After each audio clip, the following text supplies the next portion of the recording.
On peut prier. Prions donc. Amen. Seigneur, nous te remercions, nous te rendons grâce pour ce moment encore que tu nous as réunis et assemblés ici, dans cette maison. Nous te sommes infiniment reconnaissants, Seigneur, parce que depuis les jours que tu nous as fait entrer dans cette ville, tu ne cesses de nous étonner, d'enseigner, Seigneur, parce que tu veux faire rétablir ton peuple. Dans cette autre session, Seigneur, de ce jour merveilleux que tu nous as accordé depuis ce matin, Père, tu nous enseignes et notre cœur est dans la joie. Nous n'avons rien fait pour mériter ces choses-ci, mais c'est toi qui nous as amenés auprès de toi. Car c'est toi qui nous invites à ta tâche. C'est toi qui nous invites et qui nous assigne la sainte vocation. Nous te sommes infiniment reconnaissants. C'est déjà une grâce d'être appelé par toi, Père. À combien plus forte raison, Seigneur, d'aller à ton service. Nous sommes infiniment reconnaissants. Et nous nous inclinons au Père devant ta face maintenant pour nous soumettre à ta parole. Pour nous soumettre, ô Dieu de gloire, et soumettre notre cœur à toi. Je prie particulièrement, Père, pour chaque cœur ici. Que tu déracines toute semence qui avait été semée dans le cœur qui ne venait pas de toi, au nom du Seigneur Jésus-Christ de Nazareth. Je prie que ton esprit manifeste ta parole, car tu as dit quand l'esprit viendra, il nous conduira dans toute la vérité. Que le Saint-Esprit prenne ta parole et l'applique dans notre âme aujourd'hui au nom de Jésus-Christ de Nazareth. Et que ta puissance nettoie de notre vie tout faux enseignement que nous avions reçu, qui n'était pas de toi et qui n'était pas conforme à ta parole, au nom de Jésus-Christ. Nous nous confions entre tes mains maintenant, Père. Nous soumettons, Père, que tu nous conduises maintenant dans ta parole. Dans le précieux divin nom de Jésus. Amen. Que le Seigneur vous bénisse. Qu'est-ce qu'on va voir maintenant? Donc, en attendant donc que les frères viennent pour que je commence, qu'on a commencé, y a-t-il des questions? Je prends les questions. On les répond doucement. Je crois qu'en répondant, les gens vont venir, n'est-ce pas? En répondant, les gens vont venir. Y a-t-il des questions? Oui, la question qu'on était en train de poser, je ne sais pas si c'est... Puisque on était en train de parler tantôt sur le temple et puis la façon de se réunir dans la maison comme celle-ci. Ok. Bon, j'étais en train de dire si et être dans le temple et être dans la maison comme si, est-ce que... C'est un péché. Est-ce que dans le temple est un péché? Oui, oui. Ok. C'est la seule question. Bon, allons d'abord avec ça. Sinon, peut-être d'autres pourront aussi après être en gosse. Donc la question c'est, si j'aime le Seigneur et que je me réunisse dans le temple, est-ce que c'est un péché? Ok. Le temple là, c'est un péché. Voilà, bon, c'est une bonne question. Je dis que je crains de répondre là et que le frère, j'ai vu le frère, l'enseignant là, ok, mais Dieu merci de vous, il a de venir. La Bible déclare que la révélation de tes paroles est claire. Ce qui est sur le cœur, c'est là maintenant pour cela. S'il te dit, comme ça, vous, directement, tu vas savoir de quoi il est question. Hein? Mais je vais aller méthodiquement pour que, au fur et à mesure qu'il donne, peut-être il peut dire un pas. Ce n'est pas assez clair pour quelqu'un, mais c'est clair pour une autre personne, d'accord? Plus j'avance dans l'explication, ça va être davantage clair. Vous savez, n'est-ce pas? Parce que le matin, quand vous sortez à 5 h du matin, vous remarquez que le soleil sort un peu, quand c'est encore l'aurore, il y a un peu l'obscurité, c'est encore un peu sombre. Mais au fur et à mesure, quand 6 h arrive, 7 h, 8 h, la chose devient beaucoup plus claire. C'est ça, n'est-ce pas? Ok, donc la question c'est, si je suis chrétien, donc un bon chrétien, j'ai une bonne relation avec le Seigneur, ah ben, est-ce qu'il y a du mal à ce que je me réunis dans le temple? En fait, c'est la première fois que tu viens là-dedans, depuis l'autre jour, c'est ça, non? Oui. En fait, si tu étais ici depuis le début, lorsque j'ai expliqué le problème de l'image dans l'Ancien Testament et la réalité qui est en Christ, donc ça veut dire qu'il y a l'ombre, n'est-ce pas? Et l'image. Dans la Bible pas des ombres, les choses de l'ombre et les choses qui est la réalité. Maintenant, j'aimerais te poser deux questions. Et la question, c'est pas pourquoi tu réponds, c'est pour qu'on puisse comprendre. Montre-moi un temple sur la terre ici. Un seul. Bon, moi, quand il faut montrer un temple, je me dis que s'il faut parler le lieu où les chrétiens se réunissent, souvent dont on appelle église. Voilà, en fait, je voulais dire, n'est-ce pas, sans qu'on entre dans la question. Je voulais dire que d'après la Bible, est-ce qu'il y a un temple sur cette terre-ci? Bon, là, c'est trop loin pour moi. Hein. Okay. Sinon, moi, c'est que je connais souvent comme vulgairement que nous appelons temple, c'est des églises que nous fréquentons. En fait c'est une mauvaise chose qu'on a dit, c'est une fausseté qu'on a enseignée, tu vois, n'est-ce pas? Maintenant, pourquoi ils sont de poser la question? Parce que si tu regardes très bien que dans tout le territoire d'Israël, le pays d'Israël est plus grand que le Cameroun, on est d'accord? Dieu avait agréé un seul temple. Vous commencez à voir le problème, n'est-ce pas? Et le temple ne devrait être que dans quelle ville? Jérusalem. Et ce n'est uniquement là qu'il a fait pour accepter pour résider son nom. Donc, si tu es dans une ville qui est loin de Jérusalem, s'il faut faire les choses telles que Dieu a dit, que si tu veux manger la dîme de ta dîme la dîme que tu veux manger avec la famille, il a dit c'est uniquement dans le lieu qu'il a fait choisir pour résider son nom. Donc si tu es à Jérusalem, tu es proche du temple. Si tu n'es pas à Jérusalem, tu vas monter à Jérusalem pour t'asseoir dans le temple. Tu penses que pourquoi Dieu, si c'est aussi simple que pour ça, pourquoi Dieu n'a pas accepté que, ok, comme vous êtes éloigné là, construisez aussi un petit temple là-bas, comme c'est une représentation pour que vous n'ayez pas à vous déplacer. Tu commences à voir le problème, n'est-ce pas? Parce que Dieu, le temple de Jérusalem, était une figure de quelque chose qui devait venir. J'ai expliqué ça hier ici, n'est-ce pas? Était une figure de quelque chose. Dieu ne fait pas le désordre. Ce temple qui était construit était une préfigure du corps de Christ. C'est pour ça donc qu'il pose la question que montre-moi un temple sur la terre. Tu ne peux pas montrer. Parce que les dénominations ne figurent rien en dehors des Sadducéens et des pharisiens. Donc ce sont les pharisiens, Sadducéens et Hérodiens qui représentent aujourd'hui les dénominations. Y compris les synagogues, il y avait les synagogues des affranchis, synagogues des Cyréniens, ainsi de suite. C'est ça qui représente les dénominations aujourd'hui. Ça n'a rien à voir avec le Seigneur Dieu des armées. Tu comprends, mon cher? Donc le temple, avant d'entrer dans la profondeur de la question, là, le temple que les Juifs avaient là, sous l'ancienne alliance, il n'y a plus ça sur la terre. Il n'y a plus ça. Donc c'est pour dire encore quoi? Là où les chrétiens partent prier, comme tu as dit aujourd'hui, là, qu'on a mis baptiste, pentecôtiste ici, là, ce n'est pas le temple. On n'appelle pas ça le temple. Dieu n'appelle pas ça le temple. Ce n'est pas possible. On se comprend? Donc il faut que les langages changent. La seule façon que tu peux appeler pour que ça soit vraiment bien, ce n'est pas moi, c'est pas moi qui dis. Ce n'est pas moi qui... La Bible les appelle les tombeaux.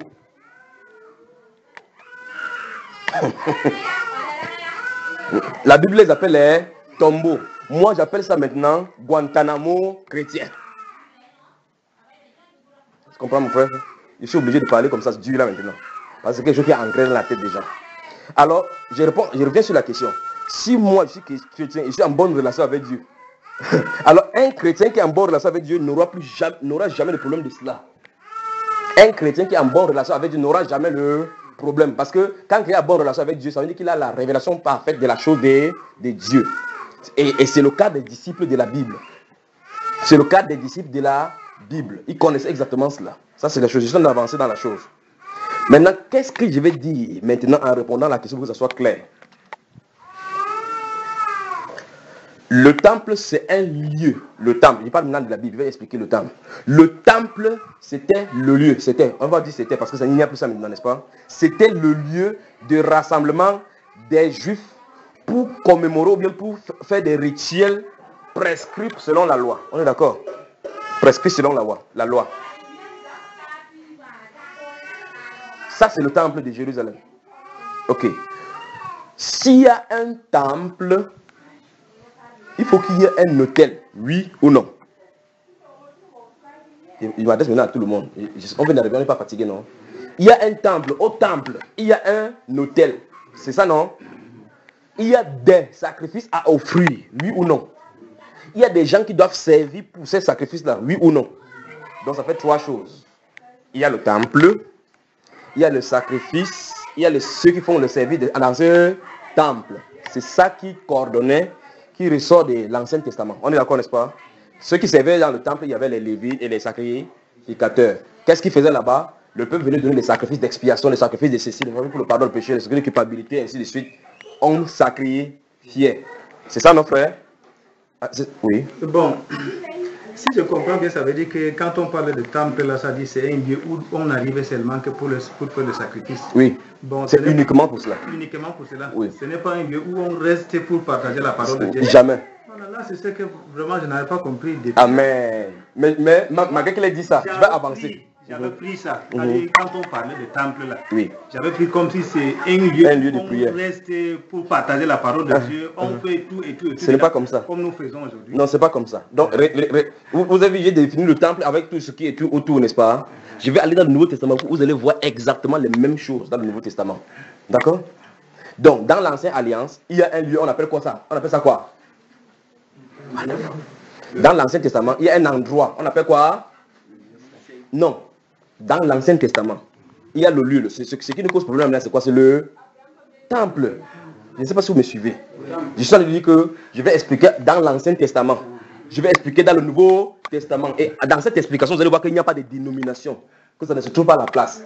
C'est pour ça que je vais expliquer ça. Bien que tu aies compris donc maintenant. Mais en entendant la profondeur, plus on a dans le développement, tu vas comprendre encore mieux. Voici l'ancienne alliance à ma gauche. Voici la nouvelle alliance. Dans l'ancienne alliance, il est prescrit qu'il y a des sacrificateurs. Il y a des lévites qui doivent fonctionner où? Où? Et répondez-moi que je continue, non? Voilà, dans le temple, à l'intérieur du temple. Et à l'intérieur de ce temple-là, leur fonction c'est quoi? Les gens amènent les sacrifices, tout ça, n'est-ce pas? Ils rendent le sacrifice au peuple. En faisant comme ça, ils servent Dieu, parce que c'est Dieu qui leur a prescrit ça. On est d'accord? Voilà. Ok, donc, il y a 3 choses ici dans cette ancienne alliance. Il y a 1, le temple. On est d'accord? 2, les sacrificateurs, c'est-à-dire que le groupe des prêtres. C'est ça, non? 3, le sacrifice. Voilà. Allons dans le Nouveau Testament. Et voyons maintenant ce qu'il en est. C'est quoi le sacrifice pour les chrétiens? Donnez le nom. C'est quoi le sacrifice pour les chrétiens? Quel est le sacrifice chez les chrétiens? Ha! Ouais, la Bible. C'est pas qu'on ne veut pas répondre. Hein. C'est que vous me dites. Hein. On ne connaît pas. Ok. Je vais rentrer dans l'ancien alliance. Souvenez-vous de ce qui est dit, n'est-ce pas? Je comprends. Souvenons-nous de ce qui est dit dès le départ. Ce qui s'est passé dans l'Ancien Testament annonçait quelque chose dans le Nouveau. Donc, si j'ai cité 3 choses ici, il faut que les 3 choses soient identifiées dans le Nouveau Testament. Je prends le sacrifice. Le sacrifice, c'est dans l'Ancien Testament qu'on offrait. Montre quoi dans le Nouveau? Je recommence encore. Ici, c'est qu'on immolait, là, le sang qu'on versait. Le sang qu'on versait. C'est l'image de quoi? Donc, qui est le sacrifice dans le Nouveau Testament? C'est Jésus. Est-ce que c'est compliqué? Alléluia. Donc, le sacrifice ici, symbolisait qui ici? Jésus. Je répète comme ça, pour qu'on puisse comprendre. Dans l'Ancien Testament, il y avait des sacrifices qu'on versait, le sang qu'on versait. Ces sacrifices-là voulaient annoncer quoi dans le Nouveau? Que le Christ devait être sacrifié. Donc, dans l'Ancien Testament, il y a les boucs qui sont sacrifiés. Dans le Nouveau Testament, qui est sacrifié? Jésus. On a identifié un élément à un autre élément, n'est-ce pas? Allons-y. Les sacrificateurs faisaient la fonction d'intercession. On est d'accord? Entre Dieu et les hommes. Dans le Nouveau Testament, qui fait la fonction d'intercession entre Dieu et les hommes? Jésus. Encore Jésus. C'est grave. C'est très grave, pas vrai? Il manque un élément à identifier. Quoi maintenant? Il y avait 3 là-bas. On a identifié 2. Le sacrifice et les fonctions des sacrificateurs. On a identifié. Il manque quoi? Non.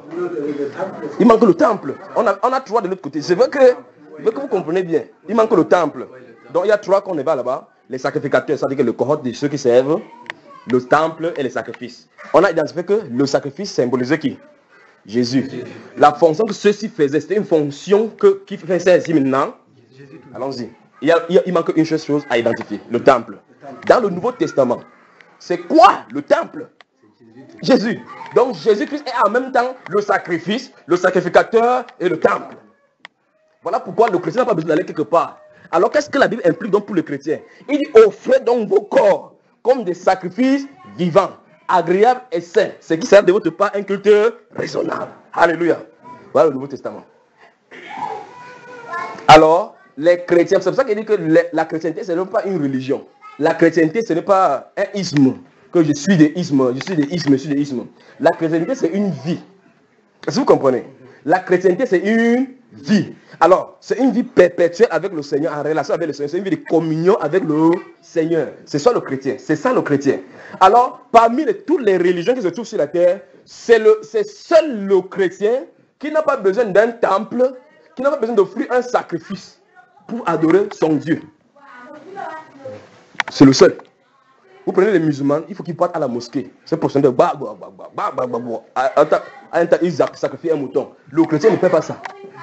Jour après jour, je suis crucifié à moi-même. C'est-à-dire que le moi disparaît. Je marche dans l'obéissance du Seigneur. Est-ce que vous comprenez? Donc c'est pour ça que, si vous avez compris maintenant, je pourrais lui poser la même question à toutes les personnes qui vont poser la question est-ce qu'il y a du mal à aller au temple? Je prends la même question sur les 3 éléments. Est-ce qu'il y a du mal aussi? Un chrétien prend un mouton aujourd'hui, coupe le coupe, dit que je donne aussi mon sacrifice pour le péché. Il y a du mal? Est-ce qu'il y a du mal à cela? Absolument, il y a du mal. Pas vrai, frère? Pourquoi? Parce que la réalité de ce que les moutons là qu'on sacrifiait là est déjà venu. Comme le sacrifice, la réalité est déjà venue, on a vu hier que les sacrificateurs n'ont plus de place. Les Lévites n'ont plus leur place parce que le Seigneur Jésus-Christ a pris cela. Pas vrai? De la même façon, le temple aussi est quitté. Voilà pourquoi à Jérusalem maintenant, il n'y a plus ni temple. Donc par conséquent, pas de fonction de sacrifice du sacrificateur. Donc par conséquent, il n'y a pas de sacrifice à offrir. Amen. Donc, tu dis, est-ce qu'il peut aller au temple? Si tu vas au temple, tu as un sacrifice, tu dois donner. Et si tu vas au temple, tu donnes un sacrifice, est-ce que c'est normal que tu m'envoies encore donner le pigeon pour le pardon de péché? Est-ce que je dois donner encore un pigeon pour le pardon de péché? Non. On ne doit plus donner parce que c'est déjà accompli. Alors, si c'est accompli, ça veut dire que ce qui étaient les images là-bas sont accomplies en Christ. La Bible déclare que c'était l'ombre des choses à venir. Le corps est en Christ. C'est en Christ que ça se trouve. Alors, hier, on a vu dans Hébreux chapitre 17 qu'il y a ainsi abolition des dispositions antérieures à cause de quoi?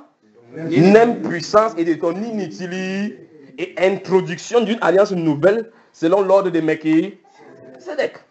Dans l'ordre de Melchisédek, il n'y a pas besoin de temple. Parce qu'il dit votre dans ici là. On dit votre corps est le temple du Saint-Esprit. Tu as compris mon cher?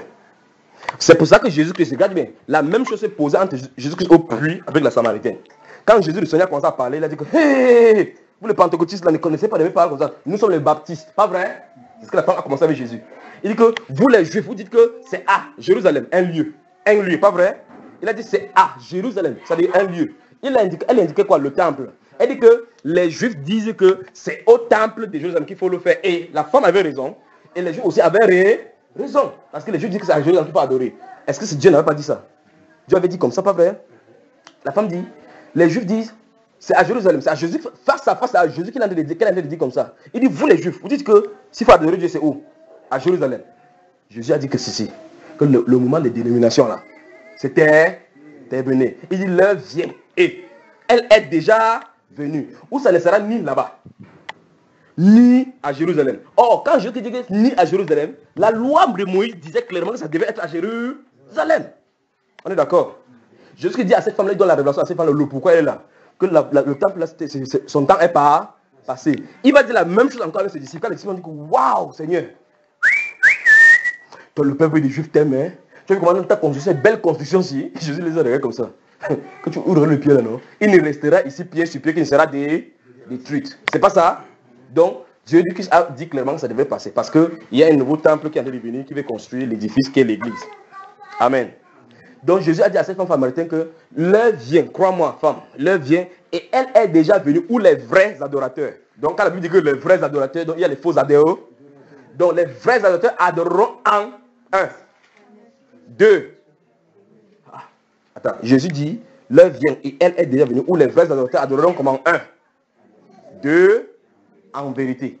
Et il dit que ce ne sera ni à Jérusalem, ni là-bas. Donc, quand l'heure d'adoration en esprit et en vérité, c'est-à-dire que sur la forme spirituelle, arrive, quelqu'un court encore au temple de Jérusalem pour aller annoncer. N'est-ce pas Jésus qui a dit clairement que c'est terminé? On est d'accord, n'est-ce pas? Voilà. Donc, les chrétiens, ce n'est pas là-bas. Encore que même si tu veux aller dans un temple, il n'y a plus de temple sur la terre. Ce n'est que quand Jérusalem, qu'un temple peut se positionner. Je veux qu'on comprenne aussi cela. Donc, dans votre ville, il n'y a pas de temple. Au Cameroun, il n'y a pas de temple pour Dieu. Dans le monde, il y en a pas. Il n'y a pas de temple pour Dieu, il n'y en a pas. Donc si vous allez dans la Bible, la seule façon pour que vous identifiez, c'est que c'est que les dénominations, là, quand on a mis les plaques là, c'est uniquement, vous devez considérer que ce sont les synagogues. On est d'accord? C'est les synagogues. Jean chapitre 16. Jean chapitre 16. Il y a une implication à ceci. Tu as la Bible, frère? Le livre de Jean. Jean le chapitre 16. Donc on va lire dans Jean chapitre 16, on va voir exactement. Je dis bien, la seule identification, frère, des dénominations dans la Bible, ce sont les synagogues. Et hier, quand nous voyons cette comparaison-là, on a vu clairement que quand Moïse avait donné les commandements et autres, la loi de Dieu, il y avait dans l'Ancien Testament, il n'y a pas de la synagogue quelque part. On est d'accord? Il n'y a pas des pharisiens quelque part dans l'Ancien Testament. On ne le voit pas. Il n'y a pas de sadducéens. On a seulement vu que quand Jésus était là, subitement ils étaient là. Or, d'où est-ce qu'ils sont sortis alors que la loi de Moïse ne donnait pas cela? On est d'accord, n'est-ce pas? Hier, nous avons vu exactement d'où ils étaient. Là où ils ont tiré leur source. Donc, dans l'Ancien Testament, donc, sous l'Ancien Régime, comme les synagogues ont fait face, chacun a pris son nom et ont laissé la parole de Dieu. Ainsi en est-il dès maintenant dans la Nouvelle Alliance. Les gens ont quitté la forme d'adoration comme Dieu a prescrit. Chacun s'est donné son propre nom. Ok, maintenant. Comme ça, souvenez-vous de la loi d'hier. C'est que si une chose existe, c'est que cela a été.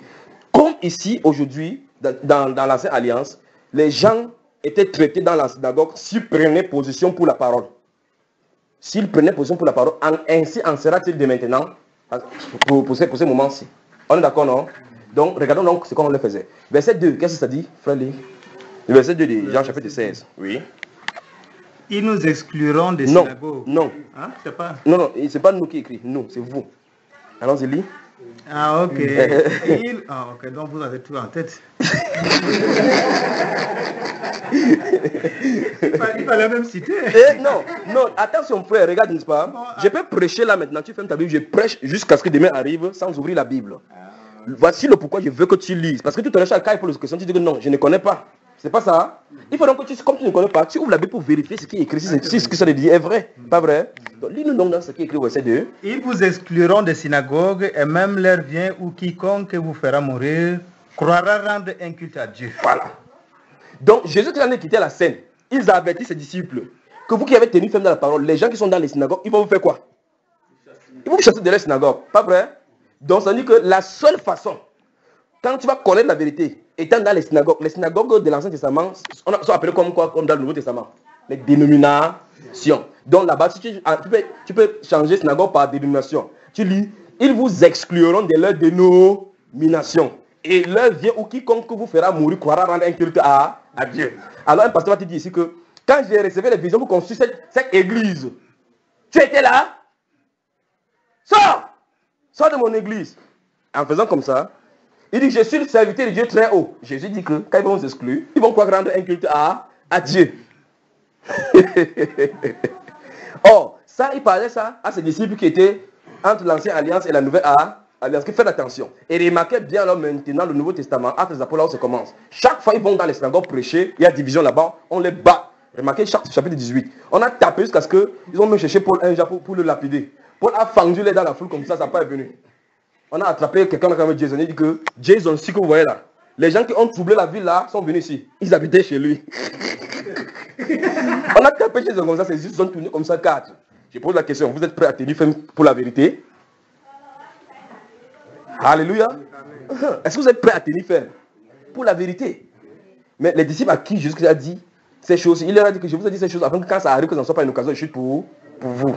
Donc, moi, de la même façon, en tant que son serviteur, je vous préviens que vous tenez ferme à la parole de Dieu. Je vous le dis à la parole de Dieu. C'est là que vous allez voir les vrais visages de vos pasteurs, ce que vous appelez vos pasteurs. Vous allez leur dire la Bible, commencez la Bible, c'est que la Bible dit pasteur. Il dit, tu es né quand? Tu connais ces choses quand? J'ai fait 12 ans de séminaire. Tu sors d'où avec ça? Tu dis pasteur, parlons de la parole. Il dit, je te dis, en tant que serviteur de Dieu, tu dis pasteur, parlons de la parole. Il va te dire que je te dis, tu es qui? Alors vous allez confirmer maintenant que le pasteur, quand tu lui donnes l'argent, il était content. Vous allez voir très bien comment ces deux yeux vont sortir. Un œil va son côté, les cônes vont sortir comme ça. Jésus a prévenu qu'ils vous excluront de leur synagogue. Et même leur vie, quiconque vous fera mourir. Tu as vu? C'est le Nouveau Testament ça qu'il est en train d'annoncer. Donc ça veut dire que c'est possible que le pasteur monte les coups pour vous tuer. C'est pas moi qui dis, c'est Jésus là. Il dit, et l'heure vient où quiconque vous fera mourir, croira rendre un culte à Dieu. Oui, mon frère. Je voudrais ajouter quelque chose, oui. Un témoignage. Oui, voilà. D'un représentant d'une dénomination qui dit que si quelqu'un dit qu'il faut baptiser au nom de Jésus là, on doit le fouetter de 200 coups. Vous avez entendu, non? Pourquoi?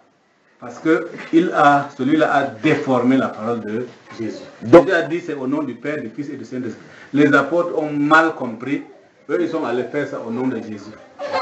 Je sais que c'est un représentant de dénomination ici au Cameroun. De quelle dénomination? Vraie Église de Dieu. La vraie Église de Dieu. Oui. Regardez-moi le nom. Dans la réunion des pasteurs, pas des chrétiens, des grands pasteurs. Oui.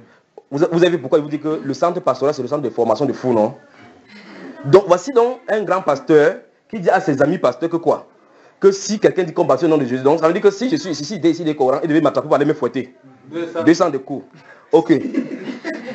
Alors, rentrons dans le temps passé au temps des apôtres. Ça suppose que si l'apôtre Paul était devant ce monsieur-là, si le monsieur avait la possibilité d'attraper l'apôtre, il devait faire quoi à l'apôtre Paul? Donc il devait être du côté de ceux qui persécutaient Paul. Entre lui et Paul, qui a eu la révélation de Jésus-Christ. Entre ce monsieur-ci et Paul, qui a vu Jésus-Christ en face. Maintenant, l'apôtre Paul dit que c'est Jésus qui de prêcher ses paroles. Mais il veut maintenant dire par alors que l'apôtre Paul a menti. C'est ce que cet homme veut dire, non? Parce qu'il dit que l'apôtre n'a pas compris. Donc il veut dire que les apôtres n'ont pas compris. Or, il veut dire par là que la vision que Dieu, quand Dieu parlait d'apôtre dans la vision, il a eu le problème d'oreille. Il n'a pas compris. Il a ajouté pour dire que entre Jésus et les apôtres, qui est plus grand? Merci. Donc ça plante le décor maintenant pour notre enseignement. Luc chapitre 9. Et là, c'est très grave. Hein. C'est très grave. Donc c'est un grand pasteur ou un apôtre de la vraie église. Il dit comme ça à la réunion, le pasteur. Et généralement, on l'appelle prophète. On l'appelle prophète. Ah! Encore, ouais, grand même. On appelle grand prophète. C'est ce qu'il appelle les fondateurs. Les fondateurs des vraies églises. Vous ferez me donner son nom. Comment il s'appelle? Parce qu'il mérite le rencontrer. Aïdéa. C'est Yedna Michel. Yepna Michel.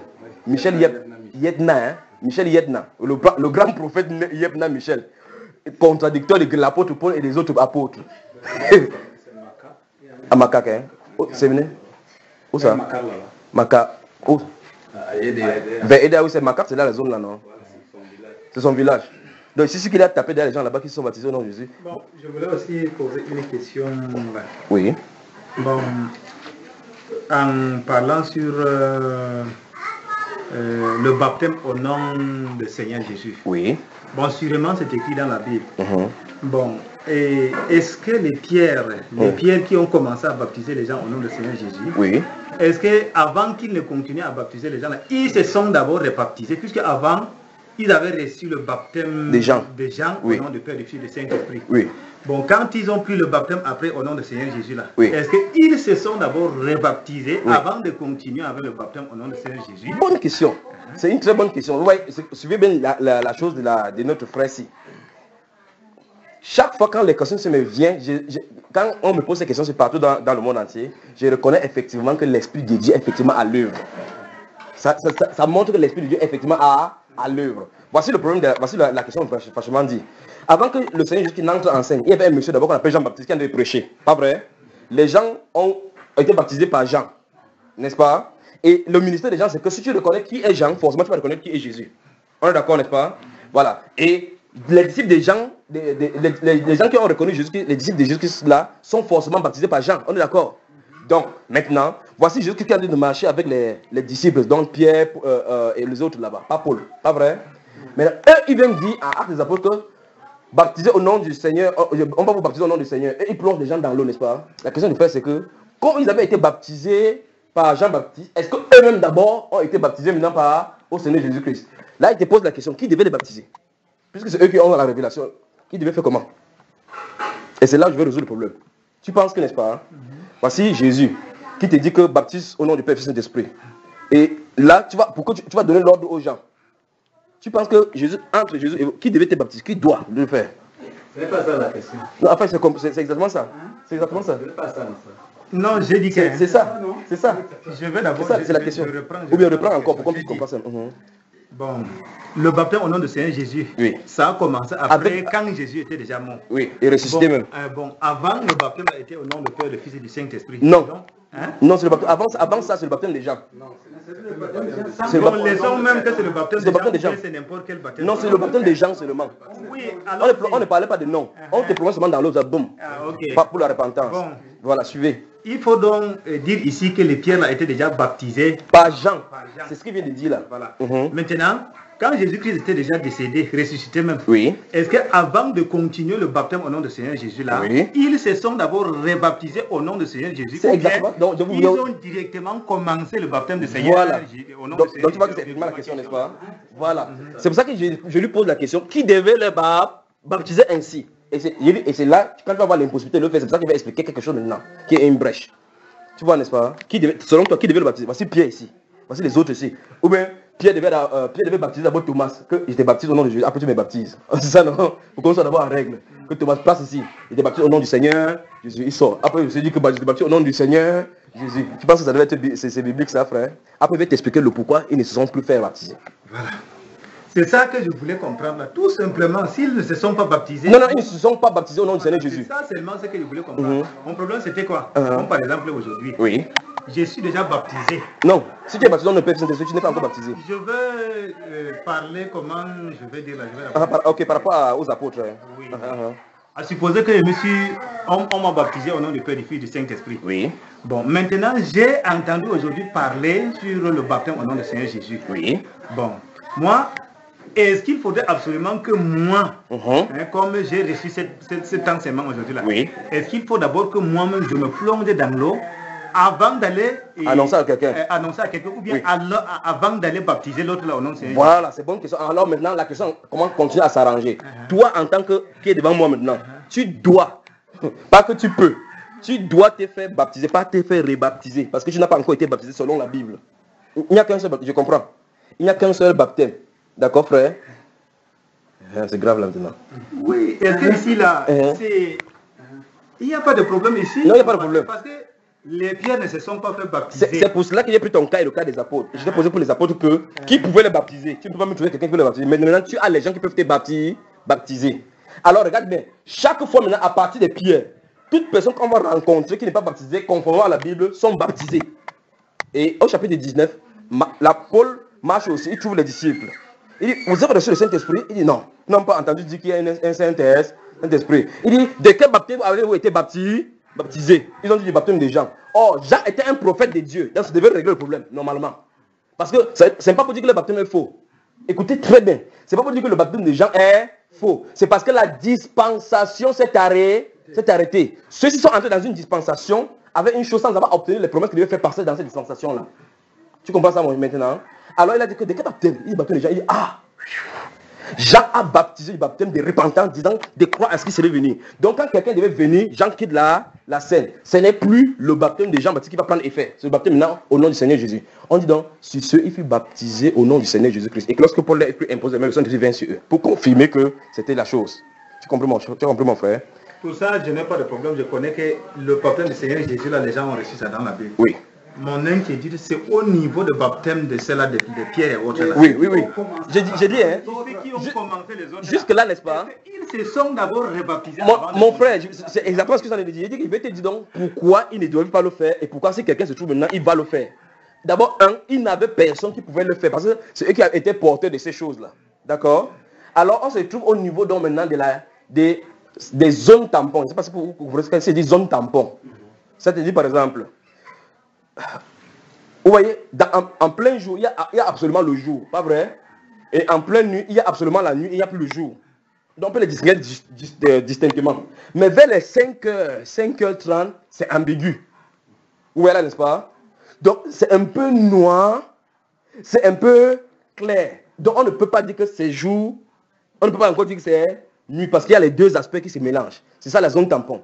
Les apôtres étaient à la limite exactement entre deux dispensations, de la loi et de la grâce. Or, maintenant, nous sommes dans la pleine grâce. On n'a plus de problème avec la loi. On n'a plus de problème avec la loi. Voici par exemple Jésus-Christ. Jésus-Christ vient avec la vérité et la grâce. Moïse est venu. Donc, et le voici. Il y a la loi derrière lui. Mais Jésus-Christ naît sous la loi. On est obligé de le circoncire au 8e jour, pas vrai? On est obligé d'aller au temple avec lui, pas vrai? On est obligé aussi de présenter les tuteurs comme pour lui. Mais après, un de ces jours, il se tient là-bas, il dit que il vous a été dit, mais moi je vous dis. Il veut dire quoi par là? Qu'est-ce qu'il dit? Il vous a été dit, mais moi je vous dis. Qu'est-ce que ça veut dire, frère? Bon, ça veut dire qu'il est venu accomplir ce qu'il est seulement. Voilà, donc ça veut dire que ce qu'on vous a dit là maintenant, une autre nouvelle est en train de s'ouvrir. Donc voici la chose. Les apôtres sont donc à la limite entre quelque chose qui est dans le passé et quelque chose dans le nouveau. Ils sont les premiers porteurs de cela. Donc il n'y a pas de problème, d'accord? Il n'y a pas de problème. C'est ceux qui sont devant eux là maintenant, à partir de maintenant, qui ont des problèmes, d'accord? Donc normalement là où tu es là, il faut qu'on te baptise. Et pas plus tard que demain, pas plus tard qu'aujourd'hui. C'est aujourd'hui que ça doit se passer. À cause des fondements. Et voilà, et les apôtres. Ils sont les fondements. Ils font le fondement, c'est le début. Bien dessus. Est-ce que Jean a été baptisé de son propre baptême? Voilà. Jean-Baptiste n'a pas été baptisé. Bon, merci frère, merci. Tu vois que Jean-Baptiste lui-même qui dit aux gens que applaudissons pour le frère encore ici. Waouh. Tu vois que voilà, c'est encore le problème là-bas. Jean-Baptiste là qui commande aux gens qu'on les baptise aussi là, n'est-ce pas? Lui aussi. Est-ce qu'on l'a baptisé? Et tu vois donc que c'est lui qui a introduit ça. Je devais te poser encore la même question. Si Jean-Baptiste devrait être baptisé, qui doit le baptiser? Parce que c'est lui qui est le fondement. Or, les apôtres, les premiers que tu as cités, ce sont ceux qui sont le fondement, comme le frère a dit. Donc, ça commence par eux. C'est à partir d'eux maintenant que quelqu'un n'a plus d'excuses. Mais c'est Dieu qui a mis la fondation comme ça. Amen. Donc le frère Sylvain a besoin d'être baptisé là maintenant. Dans le même sens, voilà pourquoi le frère citait Acte 19. Ceux-là avaient eu le baptême déjà. Oui. Et on les a baptisés au nom de Jésus. On n'a pas dit qu'ils ont été rebaptisés. Voilà, c'est le mot là-bas. Je veux qu'on insiste sur ce mot. Ce point, beaucoup disaient que j'avais eu tel baptême, tel baptême. Il faut un peu plus me rebaptiser. La Bible dit dans Éphésiens 4. Il y a un seul baptême. Donc c'est ce baptême que les apôtres, tous, ont dans baptisé. toute la Bible, ont utilisé. Si ce n'est pas ça, la personne n'est pas baptisée. Voilà. Donc le frère va mettre l'emphase sur le fait qu'il n'y a pas un rebaptême. Il n'y en a pas. C'est pour ça que tu as dit que j'ai été baptisé. Tu as fini de dire que non, tu dois te baptiser. Pas rebaptiser. Il n'y a pas de possibilité d'être rebaptisé. Et vous voyez très bien que les disciples des gens que Paul a trouvé, on dit clairement qu'avec été baptisé du baptême des gens. Mais quand on dit le nouveau baptême, on ne dit pas que sur ce, Paul les rebaptisait. On ne dit pas parce que ça n'a pas de sens. On les rebaptisait. Il dit sur ce, il fut baptisé. Aujourd'hui, si tu n'es pas baptisé conformément à la Bible, c'est que tu n'as pas tout simplement été baptisé. Alors maintenant, quand on vient, on te plonge dans l'eau au nom du Seigneur Jésus-Christ, tu es baptisé conformément à la Bible. À partir de là, tu ne peux plus te baptiser. Vous avez compris, n'est-ce pas? Voilà, merci. C'est bon là, n'est-ce pas, frère? Ça va, allons-y. Qui est prêt à aller baptiser le frère ici? On continue d'abord avec. La parole de Dieu a dit quoi? Soyez pressés à écouter la parole de Dieu. Mais ne soyez pas aussi prompt à exécuter. À réagir là. Il ne faut pas être rapidement aussi. Mais soyez rapide à l'écouter. Donc, j'ai écouté. Bon, on dit plutôt qu'il faut être prompt à mettre en pratique. Hein? Donc, la parole de Dieu dit plutôt qu'il faut être prompt. Il faut d'abord examiner la parole là. Mais il y a aussi l'examination de la parole. Est-ce qu'il y a un problème? Si examinons donc. C'est le problème, examine. Non, on doit encore examiner comment. Alors, voilà. Non, ça veut dire que, n'est-ce pas? Ça veut dire que, n'est-ce pas? Tu as dit qu'on a pas examiné ça. Tu veux parler, tu veux examiner vraiment si le baptême c'est au nom du Seigneur Jésus. C'est ça que tu veux dire, non? Non, il y a le baptême au nom du Seigneur Jésus, clairement dans la Bible. Oui. On a fait ça au nom du Seigneur Jésus, c'est dans la Bible. Oui. Mon problème, c'était seulement le point, le problème de Pierre et Auche là. C'est aussi résolu, non? C'était ça le problème là. C'est résolu, notre frère. Bon, en tout cas, allons avec ces gens.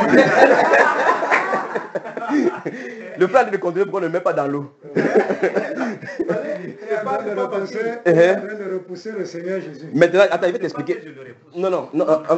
Il va expliquer quelque chose pour que tu comprennes, d'accord? C'est pour ça que c'est mon rôle.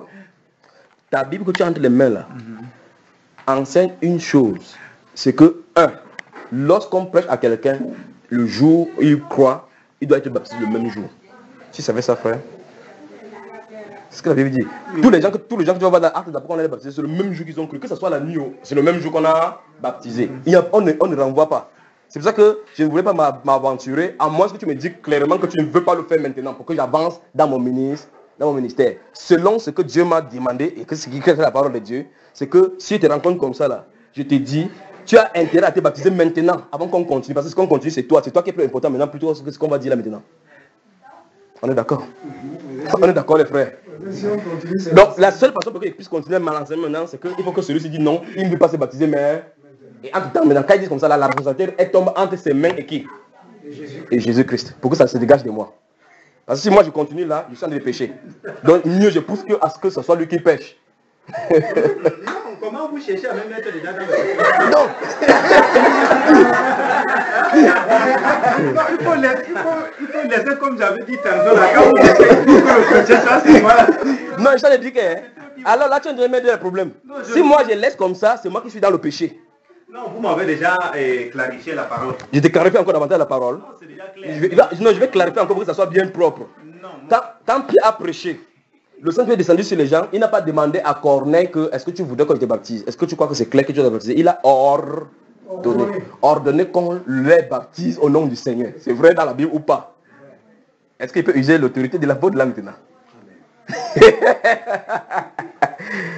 Donc il faut que le frère parte être baptisé. C'est la Bible là maintenant. Parce qu'il a dit que c'est clair. Il a dit c'est clair. Il n'a pas dit que c'est clair. Il y a l'ombre sur ça. Donc à moins que... Je dis bien que... Voilà, à moins que dans ce cas... Mon problème ici c'est quoi? J'ai dit qu'il me faut d'abord bien examiner la parole. C'est aussi ça parce que... Ok, donc frère... Il ne faudrait pas que vous... Ça dit si vous entendez la parole, une prédication comme ça, vous vous plongez, vous en fait, Maintenant, la Bible dit plutôt qu'aujourd'hui, vous entendez sa voix, je ne sais pas beau.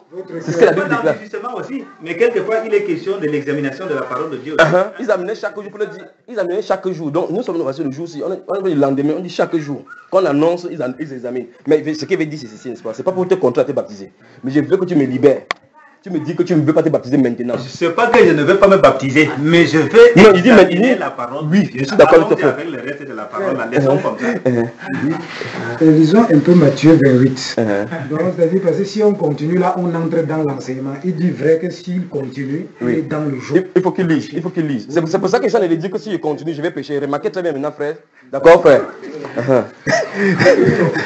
C'est bon. Matthieu 28, à partir du verset 18. Il faut que lui, il lise. Matthieu chapitre 28. Papa, hein? C'est chaud, n'est-ce pas?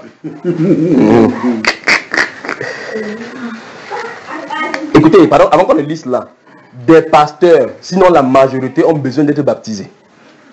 Après la repentance, les pasteurs, il dit bien, sinon la majorité, doivent être baptisés. Donc c'est grave. Mais alors, est-ce que les pasteurs que vous voyez là, qui portent les vestes avec le gros cravate là, pourront accepter qu'ils sont dans le faux? Est-ce qu'ils pourront accepter? C'est là où vous allez voir la vraie personne qui est dedans.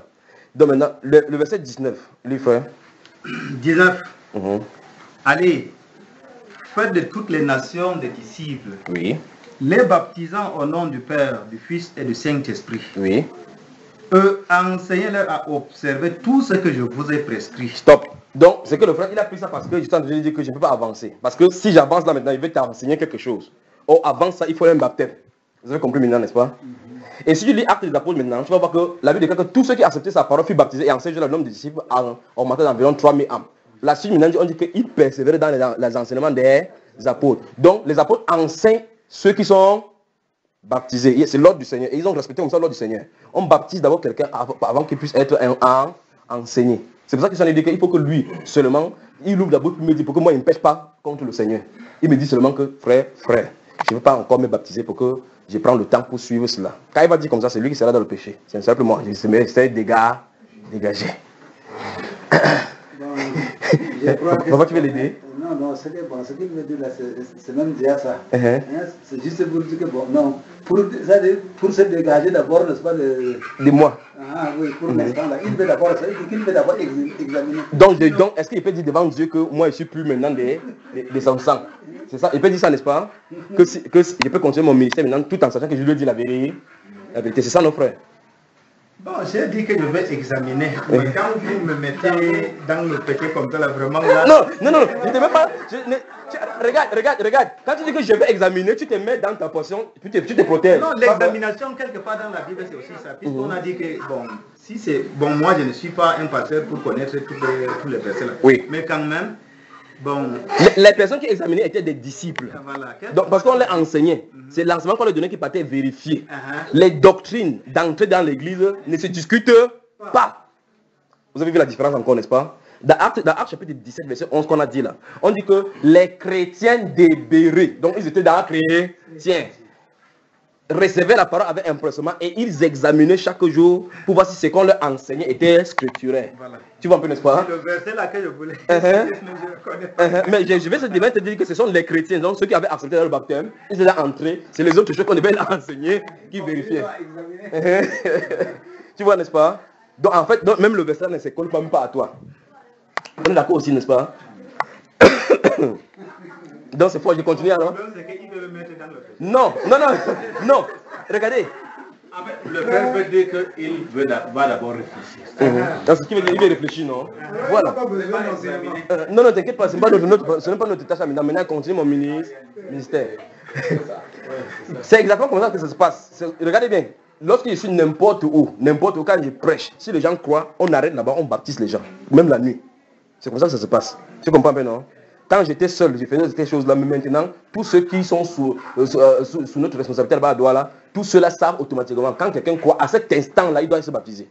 Même si on est de faire n'importe quoi. C'est pour ça que quand on est à l'assemblée, quand on est à l'assemblée, les gens ont des habits à des échanges. Donc si quelqu'un croit, il n'a pas le temps de dire qu'il faut qu'il passe chercher mon pantalon, il dit que non, mon ami, on a les pantalons ici. Il faut baptiser parce qu'il faut être réglo dans la Bible.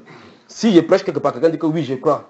Tu crois? La Bible déclare que celui qui croira et qui sera baptisé. Et la Bible montre clairement en quel temps il faut être baptisé. Il n'y a personne dans la Bible qui a été baptisé plusieurs fois plus tard. Voilà le problème maintenant. L'apôtre Paul rencontre les disciples, il dit qu'ils sont baptisés. L'apôtre Paul montre clairement qu'ils n'ont pas baptisé. C'est à l'instant là qu'ils ont été baptisés. On est d'accord, n'est-ce pas? Voilà. Donc maintenant, je me dégage. Oh ben.